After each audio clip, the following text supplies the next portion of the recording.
Good afternoon, class. We're going to pick up where we left off last class. That was talking about the Large Hadron Collider at CERN. There's some good reasons to talk about the Large Hadron Collider at CERN. First of all, it's the biggest, most expensive machine ever made. It's the largest science experiment ever conducted. It largely represents something cool, I think, about humans, that we would do this, that we would sink billions of dollars and maybe destroy the universe with a black hole. That part's not really going to happen, but sink billions of dollars and invest literally tens of thousands of people, their whole careers, some people's whole careers dedicated to this one endeavor. So that's a good enough reason right there, I think, to talk about it, that we humans have been wondering about how the world works since there have been humans, and CERN largely represents. So CERN is the organization that's been going since the 50s.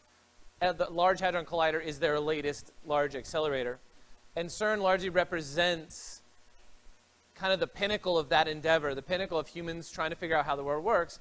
And so it's impressive not only because we're doing it, we're investing billions of dollars in trying to figure out how the world works, which I think is awesome. We could spend it on ice cream or whatever else you would spend your money on, but we're not only doing it, we're making really good progress, which I think is impressive. So anytime we spend $1 billion to build some big device, sometimes the possible outcome of that is, oh well, didn't work. And so the Michelson-Morley experiment, which we talked about a few weeks ago, is one example where they spent years and years and years trying to measure something they never did. That null result was actually that was a result, and sometimes a null result tells you something significant. It told us something significant, that was the Earth is not flowing through a luminiferous ether. So CERN is just worth CERN and the LHC are just worth talking about for that reason, I think, just because of what they represent. And like I said, one of the things about it is they've made some real good progress. They're finding out some amazing things. And so it was possible that we were going to spend decades designing and building the thing, billions of dollars constructing it, turn the thing on, and go, well, I guess we didn't know what we thought we knew about physics. Fortunately, one of the main pushes behind the machine, and one of the pitches that went out to all the governments who they asked to spend money, was we're going to find this thing called the Higgs boson. That's that paper there on the right. This Higgs boson is going to tell us what mass is, and that's this concept of inertia that Newton and other scientists gave us hundreds of years ago. We might finally be able to kind of close one chapter, or at least begin closing one chapter of physics. And so when they went out to the governments, the U.S. was not one of them, and said, "Can we have $10 million, please?" One of the selling points was we're going to find a Higgs boson, and they turned the machine on, and the machine immediately broke. And then they turned it on again a year later after repairs, and after collecting trillions and trillions of collisions and stacks of data, they were able to have a conference. I'll maybe pull up a picture in a minute. July 4th, 2012, they stood up in front of the world and said, "We did it. We found the Higgs boson." That was pretty amazing, and it was a Herculean effort to do that. And so today I want to talk a little bit about the effort that it takes to find things like a Higgs boson. It's really mind-blowing. And finally, another reason I want to talk about the LHC today is because the LHC as a machine represents basically all the concepts we've talked about this semester. So many of the concepts we've talked about this semester, acceleration, angular motion, electricity, magnetism, all those things we've talked about are kind of all happening at the Large Hadron Collider. And the cool thing is, it is the largest and most complex and most expensive machine ever built. But the physics behind it, now that you've taken how things work, the physics behind it are actually understandable. And I'm not really sugarcoating it. To a large extent, so many of the things that make the Large Hadron Collider function are understandable to us because we have a semester of how things work at UVA under our belt. So that's why another reason I want to talk about it today. So let's see. So yeah, and again, and maybe another reason, the last reason to talk about it, is it represents, I don't know, I pulled these two papers up at the first day of the class, and the Large Hadron Collider kind of represents that second the other side. So we kind of merged into the history of physics around 1687 with Newton, and I want to make sure we understand that physics is not something that happened once. There's no last page or end chapter or end cover on the textbook of physics. It keeps going. And so this paper that came out in 2012, rocked the scientific community in 2012. And then even since then, in the 4 years since then, we've learned a lot more about the Higgs boson and some other cool stuff.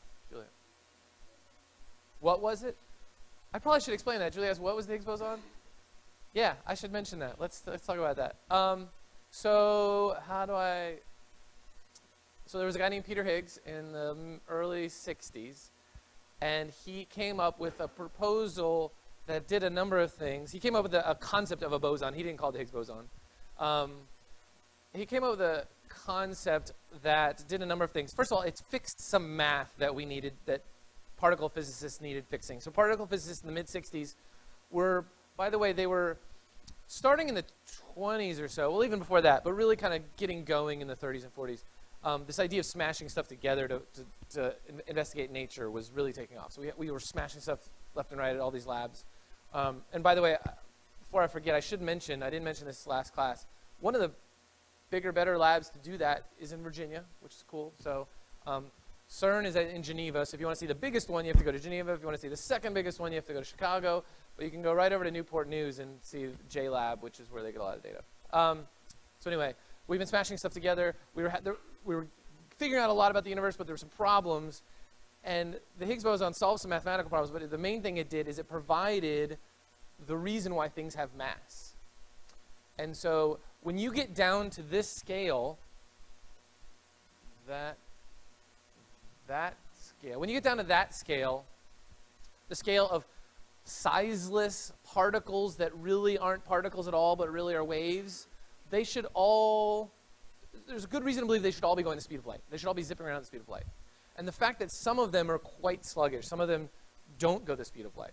The fact that you and I aren't just zipping around the room right now, bouncing around the speed of light, there's an explanation. There needs to be an explanation for that. And the Higgs boson represents a solution to that. And so what he proposed in I think it was 1964, he said, what if the entire universe was permeated by this field that we now call the Higgs field? And as stuff moved through it, some particles interacted with that field. It's a pretty radical idea because we'd actually thrown out, with the luminiferous ether, we had thrown out the idea that the universe is permeated by anything. The universe is just blank, empty space. And Higgs comes along and says, what if the whole universe was filled with this field, this non-zero scalar field, this field is just everywhere. And as you move through it, all of your particles, every quark in your body is interacting with that field. It gives you mass. It impedes your motion. And so a massive particle, why is a particle massive? Why do things have inertia? He could explain it by the interaction with this thing that we now call the Higgs field. Good question. Do you have to be moving through it? No, you're going to be interacting with this field. But you accelerating is going to take effort because of your interactions with that field. So you could be sitting stationary, and in fact, the reason you are stationary and not bouncing around the speed of light is also because your interactions with that field. And so there was a solution to this idea that maybe the reason things have mass, this thing called inertia that Isaac Newton had hypothesized, or at least described. We have this thing called mass. Where did it come from? It comes from our interactions with this Higgs field.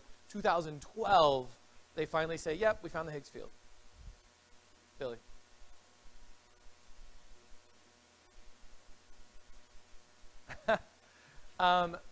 Billy asked, did someone drop a baguette and is that why it broke? The first couple of years, the thing was, that sounds like a joke because it is in France. And so, oh, what happened? Oh, I dropped a baguette. No, a seagull actually dropped a baguette in like one of the exhaust vents, and something did overheat. That's not why the thing, because it had actually I have a picture. Let's see.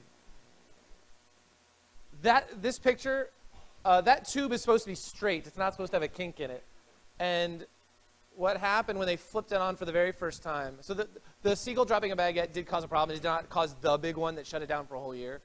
What shut it down for a whole year is that, and we'll get into a little more detail about this today, but just right now I'll just mention, we talked about superconductors. We had our little superconducting train up here. The only way you need to keep the Large Hadron Collider, well, the Large Hadron Collider has superconducting magnets. We'll talk about that in a minute. So the whole thing, the whole 17 miles, has superconducting magnets. In order to get a superconductor, you have to keep it super cold, which we've talked about. The superconducting magnets in the Large Hadron Collider are kept super cold with liquid helium.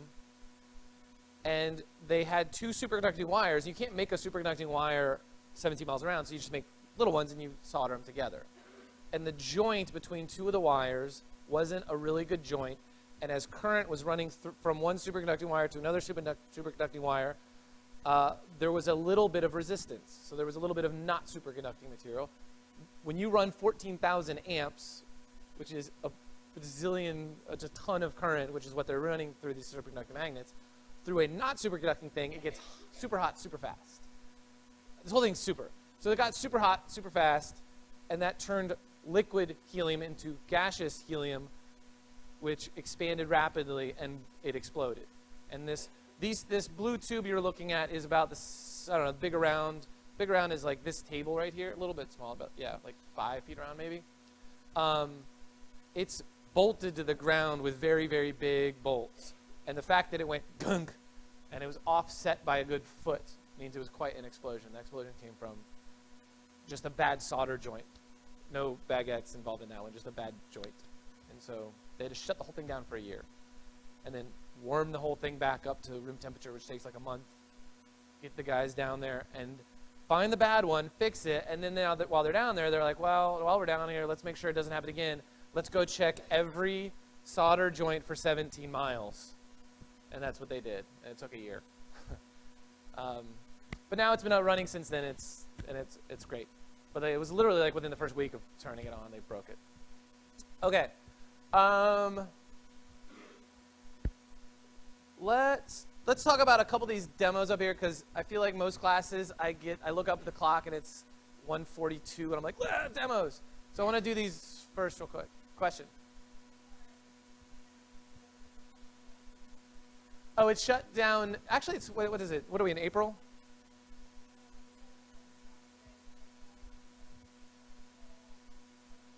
No way. No way. Today? A groundhog? No way. So, let me just reiterate. This is the smartest people on the planet doing the coolest thing they've ever done. They've been derailed by a seagull and now a groundhog. So there was a theory we spent like 10 years building this thing, and after 10 years of construction, one of the things we might be able to find, what was the theory? There was a theory we were going to find something that the universe didn't want us to find, and so the fact that it kept breaking, including weird stuff like a bagel falling into it. There was this theory that was kind of floating around that maybe there's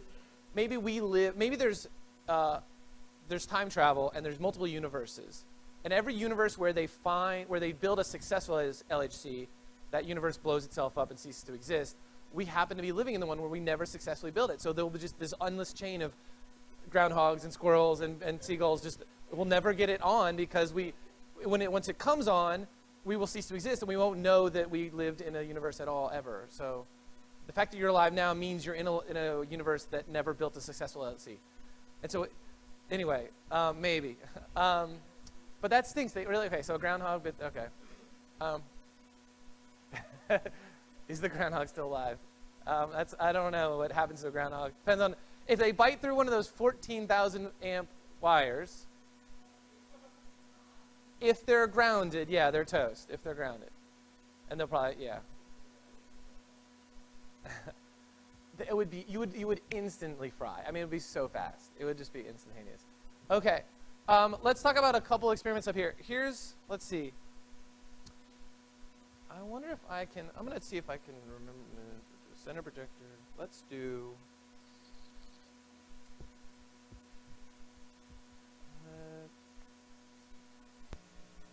Okay, I'm going to switch both cameras, and I'll tell you why in a second here. Let's go.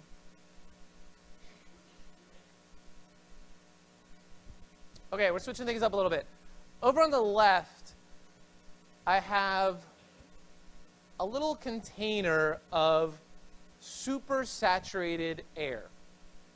And the reason, here's what supersaturated means. It means like really humid. It's very humid in there.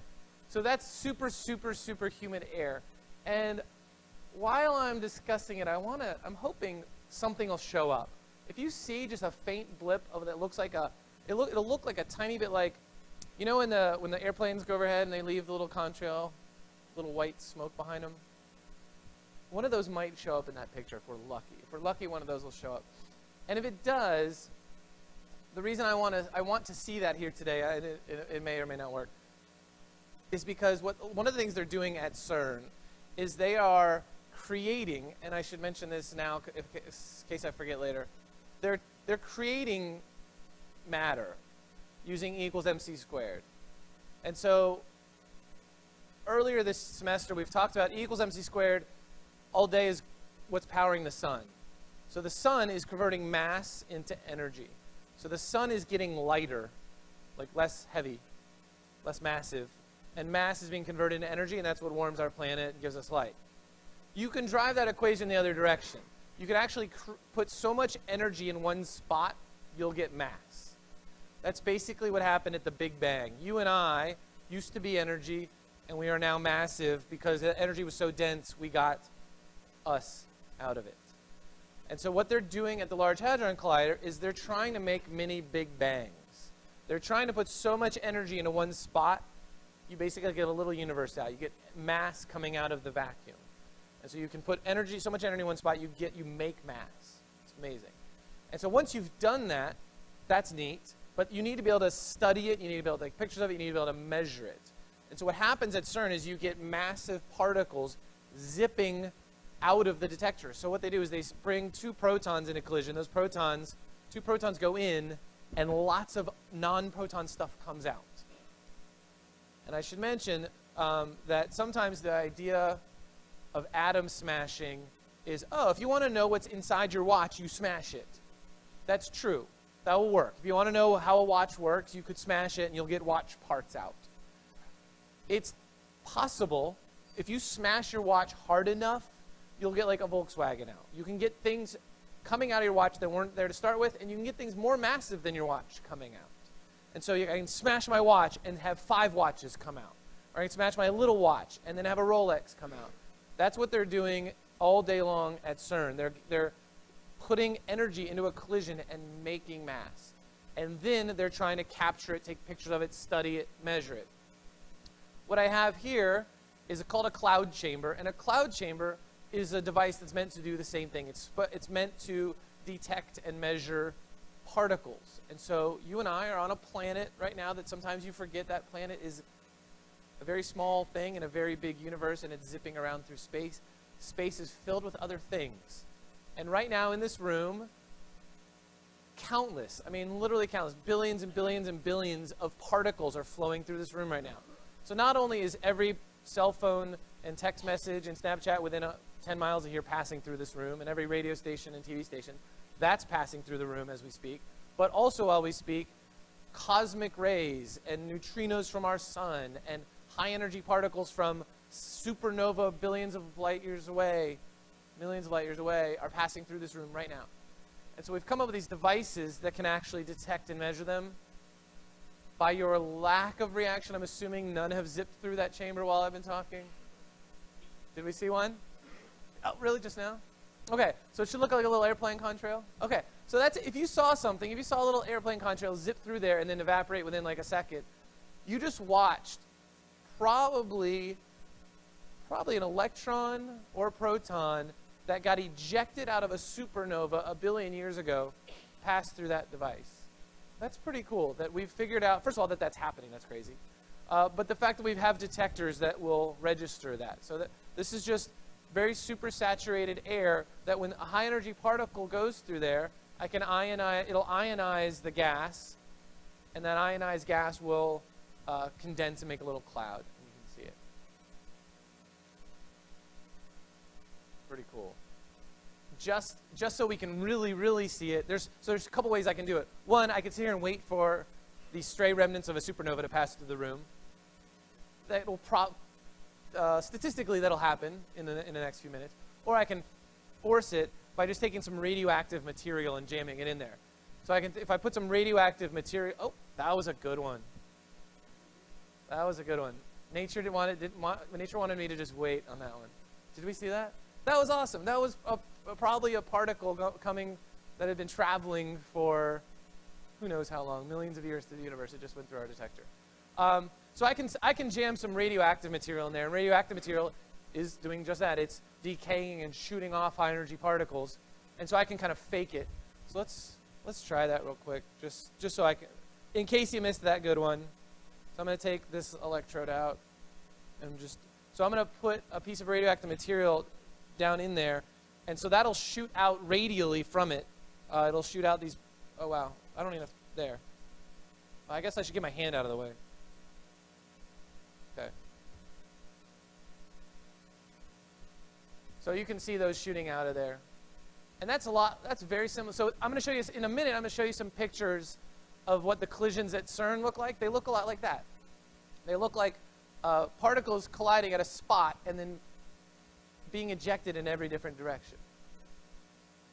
So that's what you're seeing. Those little contrails, those little clouds that are being formed are radioactive material decaying and causing those little cloud lines. Pretty cool. I'm going to,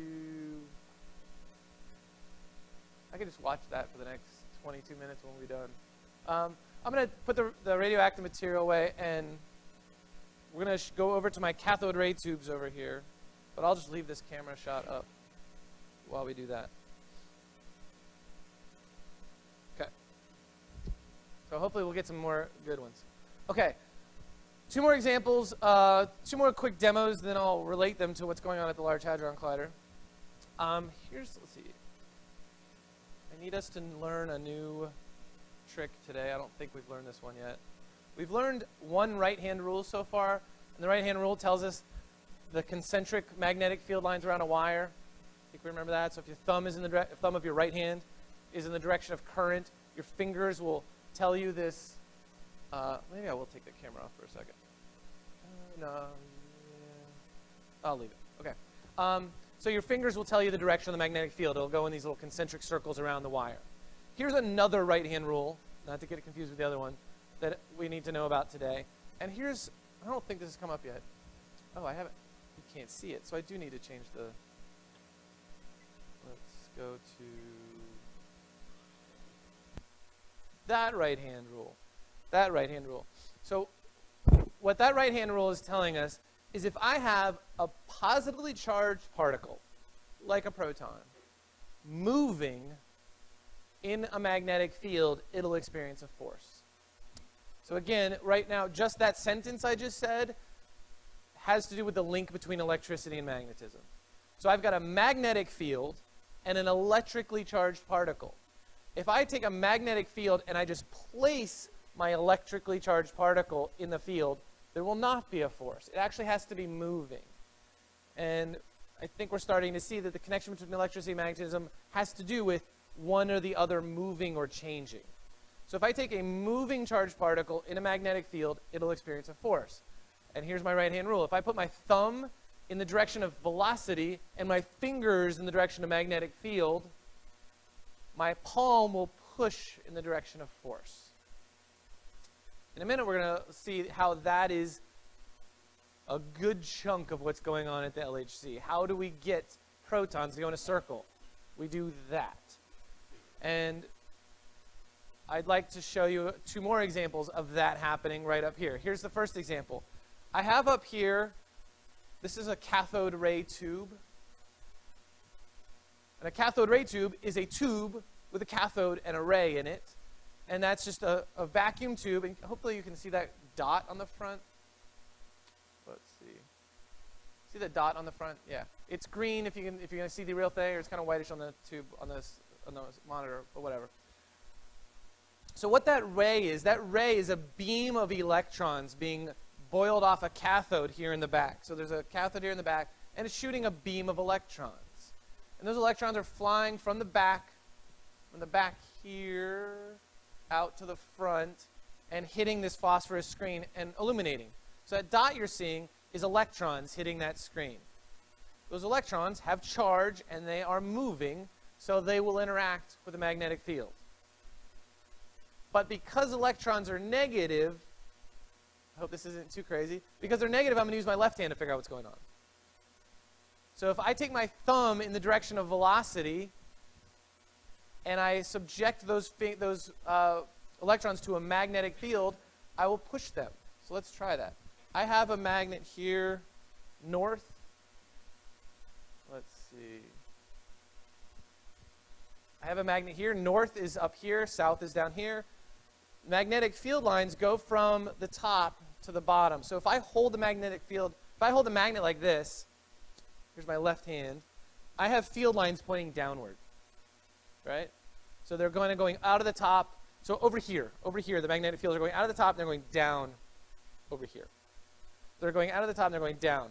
My thumb is going forward. That's the direction of the electrons. So I should be able to pull the electrons toward me with the magnetic field here. Let's see if that works. Hopefully you can see that dot. That dot's moving. So those are electrons flying through space. And as those electrons fly through space, here's my thumb, direction of velocity, fingers down because that's the direction of the field. The force will be this way. So I can draw the electrons toward me. Or if I flip the magnet around, I'll push the electrons away. So I can push the electrons away, flip the magnet, I can draw them toward me. Make sense? So yeah, I'm using my left hand because they're electrons, they're negative. My thumb is the direction of velocity, so it's going from the back to the front. My fingers are the direction of the field lines, and they're down in this case. My palm pushes on the electrons. So I can push on the electrons this way, or I can flip the field up. Yeah. And push the electrons away that way. Okay. Any questions? Okay. That is also what's going on. Let's see if I can put the TV on camera. What are we on? That's also what's going on this TV. I don't know if anyone's ever watched an old TV, if you've ever watched a TV that was big and bulky. A what? CRT TV. That's a cathode ray TV. That's a CRT. Or if like, I think my first computer monitor weighed like 80 pounds, and it was like that. And so if you ever have a computer monitor or a TV that's a big box like this, it is also a cathode ray tube, like this is a cathode ray tube. It has a tube and a cathode and a ray of electrons shooting up. And what's amazing about, even though that's old school, it's pretty amazing technology. What's happening is that TV is a bunch of pixels. Each pixel is divided into red, green, and blue. And there's a gun of electrons in the back of the TV going bunk, bunk, bunk, bunk, and illuminating just the right pixels. So the reason that tape right there looks red is because there's a ray of electrons in the back going, I'm going to hit that red pixel, I'm going to skip the green and the blue, I'm going to hit that red pixel, I'm going to skip the green and blue, and then I'm going to hit that red pixel. But they only stay illuminated for a 20th of a second or so. So it has to keep doing it. So there's a ray of electrons that's going hitting all the right pixels, starting over again and repainting the screen. So if you've ever seen a TV on TV and you see that pattern in the screen, that's what's going on. You're actually catching it painting the lines. And sometimes if you take a photo, you'll catch it mid-paint. And so it has to paint all those lines, it has to start all over again, and it's doing it all day long. So when you're watching one of those types of screens, you're seeing this electron gun painting. So I can mess with that just like I messed with this beam. So that tape, I think I'll use this tape right here. This is a red roll of tape right here. I'm going to mess with that. I'm going to change that to green or blue because I know that there's only RGB pixels in there. That's all that TV has is RGB pixels.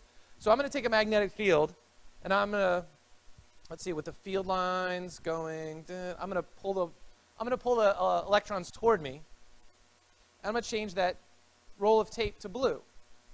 And apparently, I didn't know this till just now, apparently the way this TV is built, there's red pixels, and then just to the left of those red pixels are the blue ones. So I can hit the blue ones. And I bet you can tell what happens when I flip the magnet over. What color will the tape become? Green. And so I can make the tape green, I can make the tape, I can leave it red, or I can make it blue, because the pixels are aligned left to right. And I can cause the electrons to miss their mark, just barely. In fact, if I get it close enough, I could probably get it to go through all three. So right now it's red, so I got these electrons, they're trying to hit the red. And I can steer them, and they miss their mark and hit green. I can steer them more, they'll hit blue, and if I steer them more, they'll hit red again. So let's try that. Let's go with this. Let's go like this. Yeah, let's go this way. Okay, so there's blue. If I get closer, it's going back to green. If I get closer, I'm going to have red. And so right now there's red right there, but that red is not the red it was shooting for. It's one off to the left. And so I can push on them, and I can probably end up with a permanently magnetized TV, but it's old.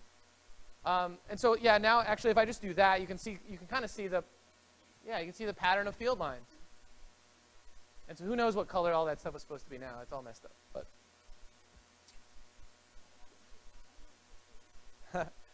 I can wait a really long time for it to demagnetize and it'll go back to normal, or I can use what's called a degausser, and it'll kind of shake up all the magnetic fields in there, and it'll probably be back to normal. But I mean, you saw the microwave a few weeks ago. Everything in this building has been messed with, and who knows if it'll ever go back. Who knows if it'll ever go back to normal. Okay. All right, we've got 12 minutes to talk more about the Large Hadron Collider. Let's do some eye clickers just so I don't forget.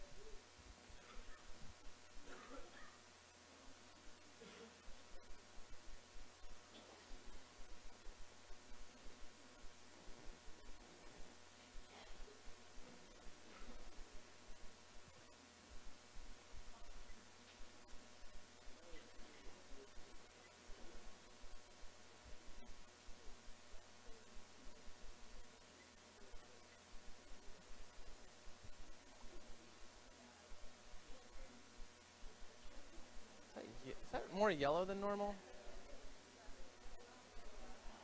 Did I do that? It's coming back. I was like, did I mess? Okay, 4 people have already voted.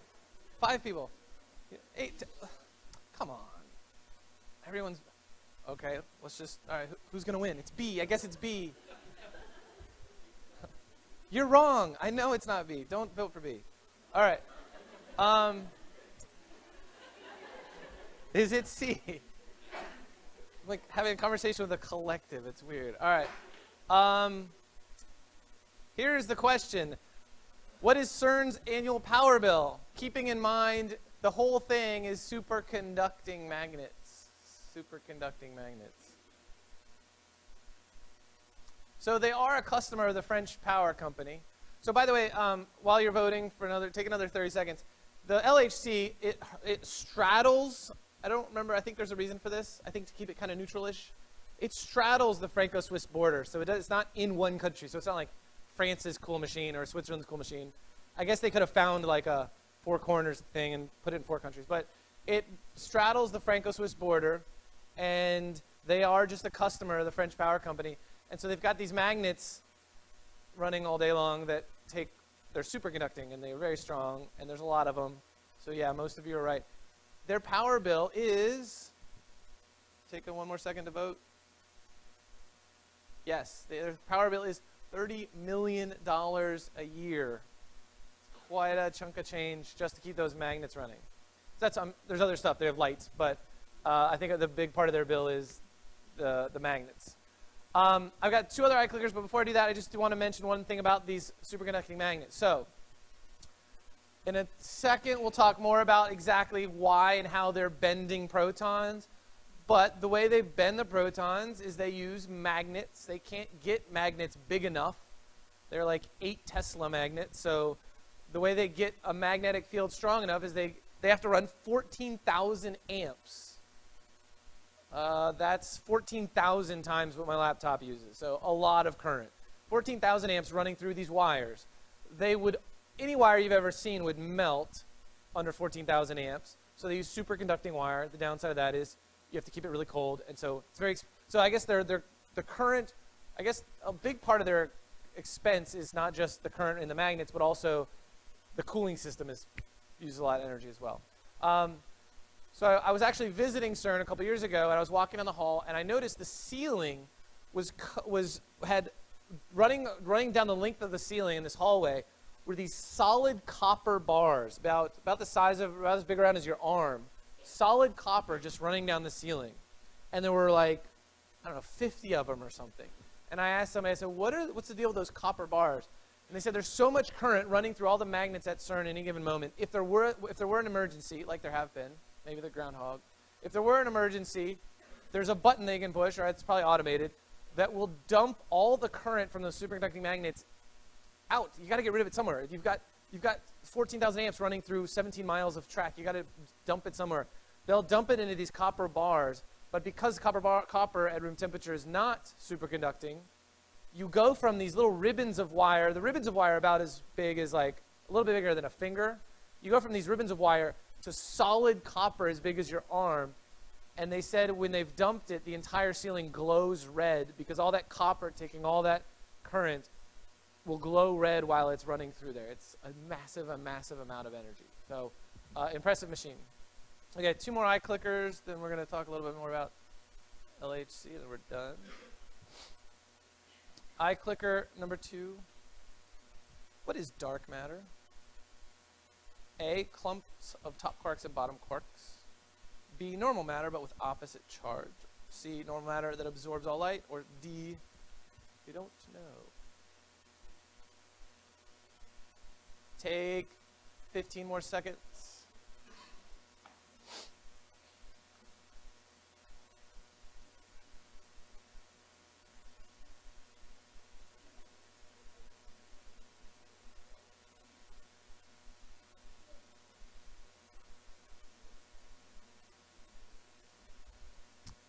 Okay. The vast majority of you are right. The reason I wanted to ask this question is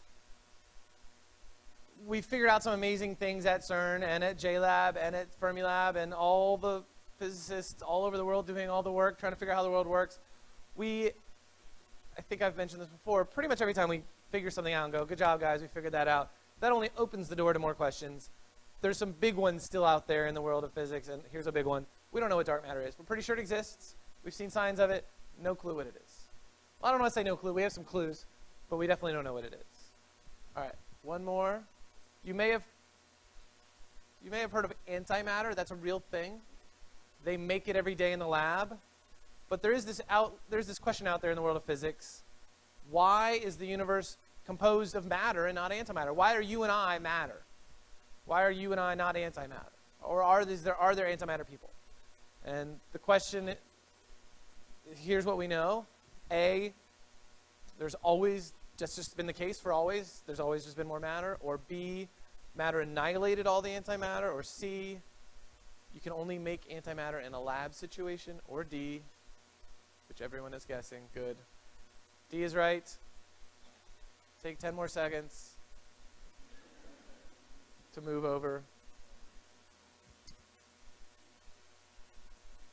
And okay, yeah, that we don't know that either. We don't know why. It's a mystery. Our current theories show us that there was this thing called the Big Bang. It generated a lot of energy. Out of that energy, condensed stuff and anti-stuff. I think our current models show us that there should have been just as much matter and antimatter. Why do we now live in a universe where matter sort of won out on that battle? Why are you and I not made of matter, and why are there not antimatter people on another antimatter planet? We don't know. So it's one of the things that they're still probing at the Large Hadron Collider. So with 4 minutes left, let's get a little bit more into how that Large Hadron Collider works. Then we'll have to finish that up a little bit on Monday. I don't want to spend too much more time on it on Monday because we'll have some other stuff to talk about. So we do have class Monday, in case anyone is wondering. And you wouldn't want to miss the last day of class. That'd be sad. Okay. So real quick, and then again, I'll do as much detail about this as I can do in 4 minutes, and then we'll call it a day. So Large Hadron Collider, we've already talked about. It's a big ring. It's 17 miles around. It's underground. It's about 100 meters underground. and it straddles the Franco-Swiss border. There are 4 main experiments on the Large Hadron Collider, because the Large Hadron Collider is actually 2 things, or the experiment is 2 things. It's a big ring that accelerates protons around, and it's 4 places where they smash the protons together. So the Large Hadron Collider is a big ring where we get protons going the speed of light, and then 4 places around the ring, ATLAS, CMS, ALICE, and LHCb, is where we smash those together and get our data out. All of that is 100 meters underground, including the main experiments, which I should show some pictures of that, including the main experiments such as, here's ATLAS. There's a man down there, if you can see him. That's how big it is. It's more massive. There's more metal in there than the Eiffel Tower. It's more massive than Notre Dame. These are all French analogies because that's the guy who's giving me the tour. But it's massive, massive, massive. It's 8 stories tall, and that's true regardless of where you're from. But it's 8 stories tall. It's ridiculously huge, and it's all underground. So they had to lower basically an entire Notre Dame down into a 100-meter deep cavern and construct it. And it's not constructed of bricks. It's constructed of microelectronics. So it's 8 stories tall of microelectronics. It's a mind-blowingly large thing that they've done. Here's a picture of CMS, which is another one of the main experiments. UVA was actually a big contributor to CMS, even though initially the United States didn't have a ton to do with the initial investment, the initial planning. We've kind of gotten on board with it, especially now that Tevatron is turned off. And UVA has been a big contributor. So that CMS is the compact muon solenoid. It's not very compact. The one thing you need to know is it's a big solenoid. It's a big coil of wire, superconducting wire. And we actually have test facilities here at UVA to model what's going on at CMS. And so what's cool about, we have the superconducting magnet at UVA that you turn it on, and last time I was there, I had the little demonstration you can do. You can hold onto a padlock. So put your finger in the loop of the padlock. You can hold onto it, and they'll turn the magnet on, and your arm does this, and it's like that. And the crazy thing is, there's no power. They turn it on, get the superconducting current going, and they turn it off. And because there's no resistance to electrons, you just do this all day. You go home for the weekend, come back, and you're still like that. It's this very, very, very strong magnet, and it was developed and tested here at UVA, and that is largely what's going on. It's at the heart of the compact muon solenoid CMS. To make that, it was like 10 years. It's crazy. And they had to lower, like I said, they had to lower it in chunks down into this cavern on these cranes and assemble it and line it. Oh, and by the way, it's 8 stories tall. We have like 60 seconds left. It's 8 stories tall. This last thing I'll tell you. The beam pipe is the size of a pencil. And so they had to lower down these 8 stories tall sections and line them up within, millimeters. So that, or the beam pipe would miss each other. All right, we'll finish that on Monday.